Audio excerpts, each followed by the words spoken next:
knotting between beads is a jewelry making skill that has been around for centuries.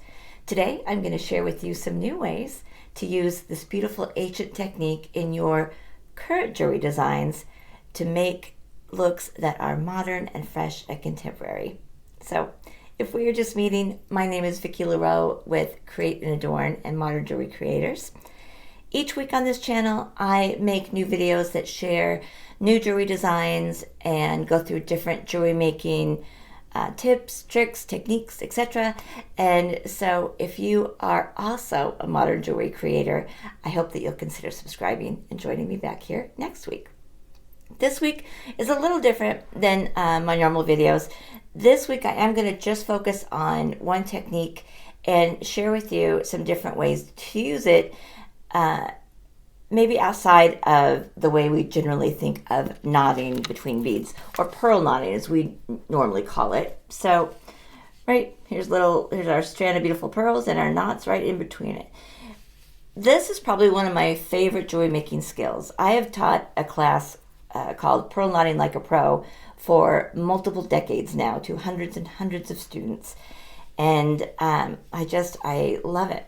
I find it's a technique that's not only beautiful, but really relaxing to do and just has a beautiful outcome, whether you're using it to knot something traditional as pearls, or you're using it outside the box to knot different beads or use different materials to knot with, which is what I want to share with you today. So the technique that you use to learn knotting doesn't matter. However you've learned to do it is great. So whether you use something like an awl or a knotting tweezer perhaps, or knotting by hand, which is how it's more traditionally done because it's just faster. So most commercial pearl strands that you would see in like jewelry stores like Zales or Bainbridge, when they're made, they're normally knotted by hand because it's just faster. However, when you're learning, I would really recommend using a tool that can help you maneuver and kind of control the knots a little better. I think that's probably helpful when you're learning how to do it.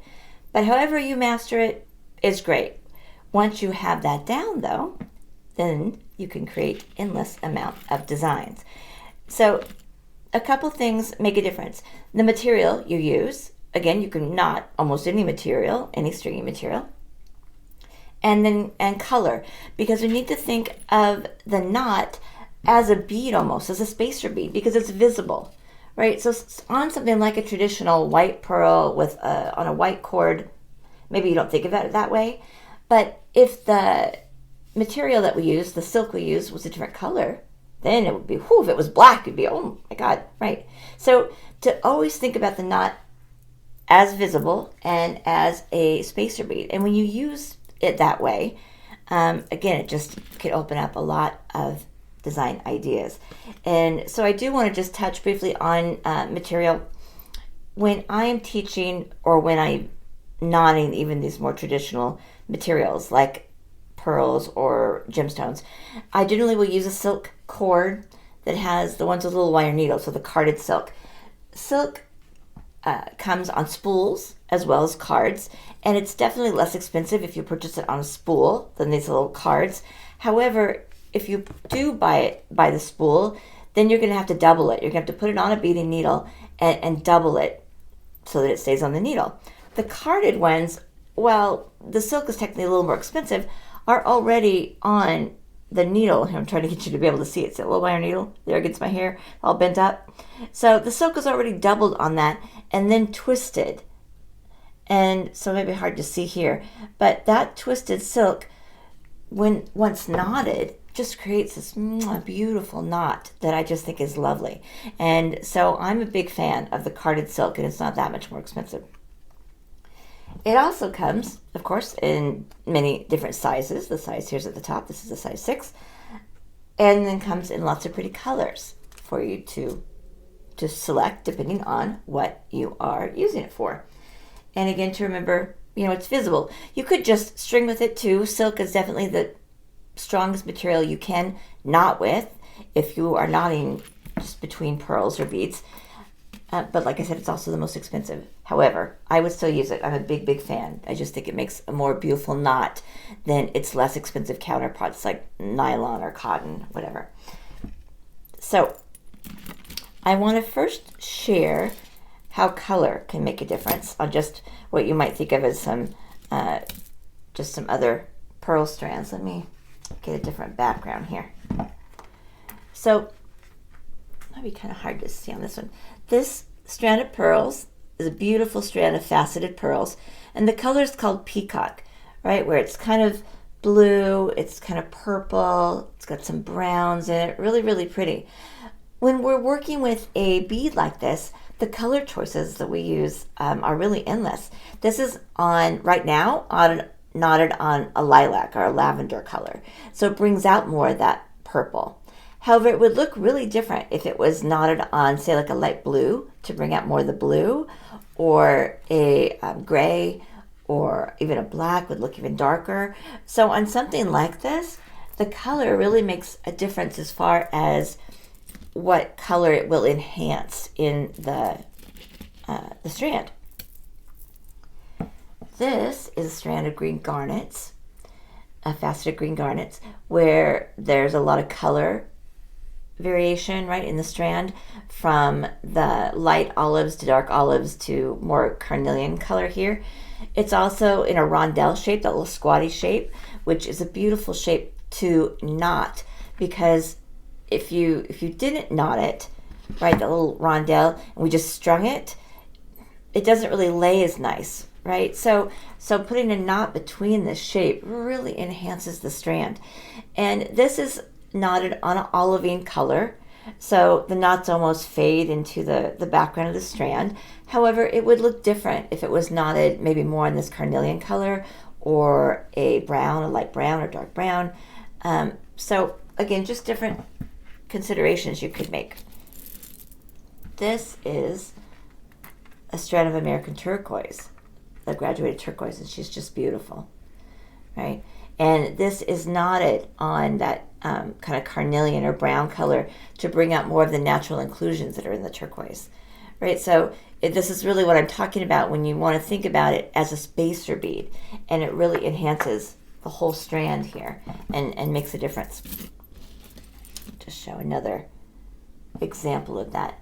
This is a strand of labradorite, right? That's already kind of naturally a gray, kind of light blue stone. And so this is knotted on a light blue color that might be kind of hard to see, but it again will bring out more of the blues in the strand of labradorite. If you've ever purchased gemstones at a gem show or bead show, you might have seen that they will tend to string like rose quartz on pink and what have you, just to bring out more of the pink color. So it's done like that all the time. Okay, now something like this is a pearl float. They put it on a strand. This is actually a float that my friend Kate Richburg made for me almost 20 years ago, right, which shows you how long they will last. So this is so beautiful. So the color palette story, again, is kind of in grays and garnet color, and I think there's some peridot in here, lots of beautiful cool tone gemstones. And the silk is very visible here as a float. This is knotted on a gray color.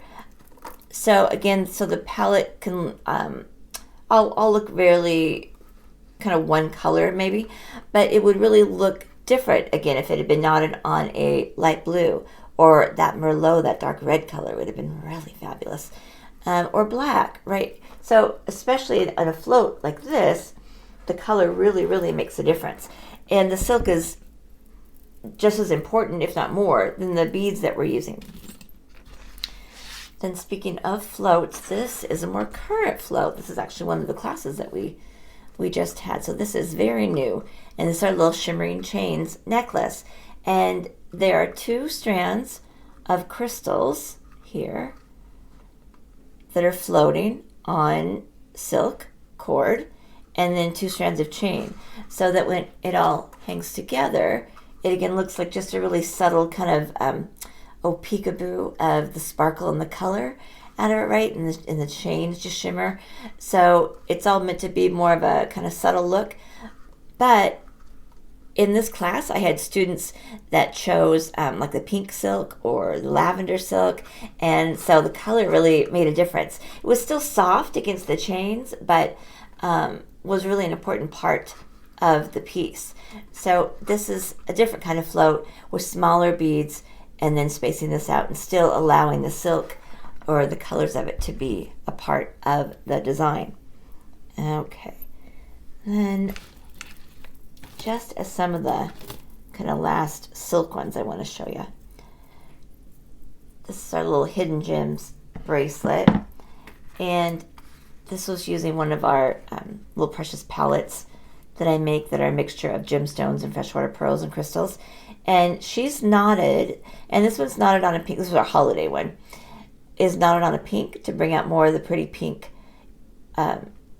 in the piece. This is also the project we use for our advanced knotting, because it's not knotted between each one. It's just knotted kind of randomly to enhance the gemstones and pearls. But she's really a beautiful piece. This is another color story with the same kind of idea. Isn't that pretty?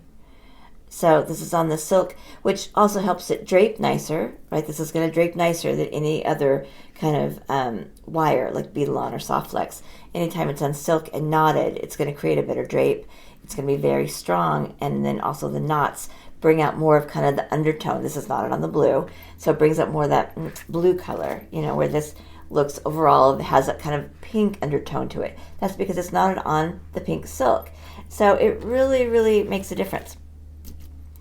So moving on from that though, we can also, I've done, whoops, here's this little cute little leather bracelet.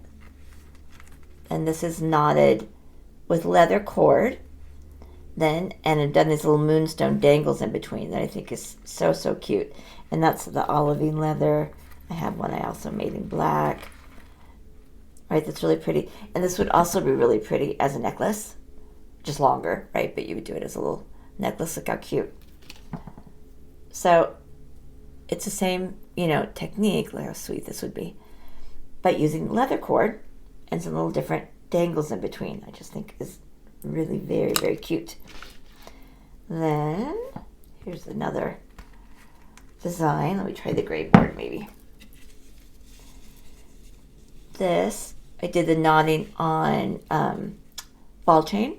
So the knots are on either side. It's like a float on the ball chain against the little silver beads. So the ball chain is visible and the knots are on either side of the little silver beads. And I also made little earrings that match it. This is also one of our designs from Christmas, where the knot is done in the ball chain on either side of that little bead. Isn't that cute? So I just think that's really, really fun. And again, just the same, using that same technique, just different materials. Oh, this one's in silk. I love this too. So this is a strand of stick pearls and the pink pearls, but this is 2 strands of silk that are running through here. So we're using 2 strands of silk that are knotted. They come together and knot and then split, where one goes through the pink pearl and then one goes through the stick pearl, and knots and separates and knots and separates. And so, isn't that pretty? And so again, the knot, when you can see it a little closer up, is a visible, you know, part of the design, but just a different way to do even a strand of pearls, right? So just really, really fun ways that you can incorporate this one technique. And so if you want to know more about pearl knotting, I am offering the same class I taught for decades online for the first time. And depending on when you're watching this video, I will leave a link below to all of our online classes that we now do on Zoom. And it's coming up here next month, and then I'll probably have it like every other month. So again, depending on when you're watching this, the pearl knotting class, you can sign up to receive a kit so that you can do it right along with us. The kit includes 58mm pearls, the card of silk, the knotting tweezers that you need, and a very comprehensive handout. And in class, we not only go through how to knot and then send you the tool and everything to do it, but I also go through different pearls. So how to tell different freshwater pearls apart, how do we tell these qualities apart, How do you know if real pearl from a fake pearl? How do they get the different colors? Which ones are better? How do they get the different shapes, etc.? So I go through all the different pearls, how they're made, how to tell the differences. So yeah, you could probably find a lot of this information for free on YouTube and various videos and things, but I have a very comprehensive class, and again, I've been doing this for a very long time, and it's a really fun class, and you'll get to know everything you need to know about pearl knotting, and you'll end up with a very lovely strand of pearls and a very valuable skill. So if that is your jam, I'll leave all the links below. Again, please subscribe, hit the like button. I always forget to tell people, if you've made it this far in the video, I'm a little 15 minutes in, please give the video a like, subscribe if you're not subscribed. I will see you back here with new designs. This is a little more an idea of different designs that I'll do. This is our latest kit that I have online, our Pearl Garden. Just 2 separate necklaces, the little choker, and then the tassel. You can't see how pretty these are. Look at those little pearl rosebuds that we make those in class. Isn't that pretty? So this is available as a kit and a class now. And again, I'll leave links below to all of our online classes and kits that are currently available, along with a discount code that saves you 10% and gets you free shipping. I just want you to be part of our family here. We also have a great membership that saves you 20% and gets you free classes. So again, I will leave all the links below, and I'd love to have you be a part of our community here at Modern Jewelry Creators. So I hope to see you here again. Thank you for joining me today, and until next time, sparkle brightly like the star that you are. Mwah. Peace.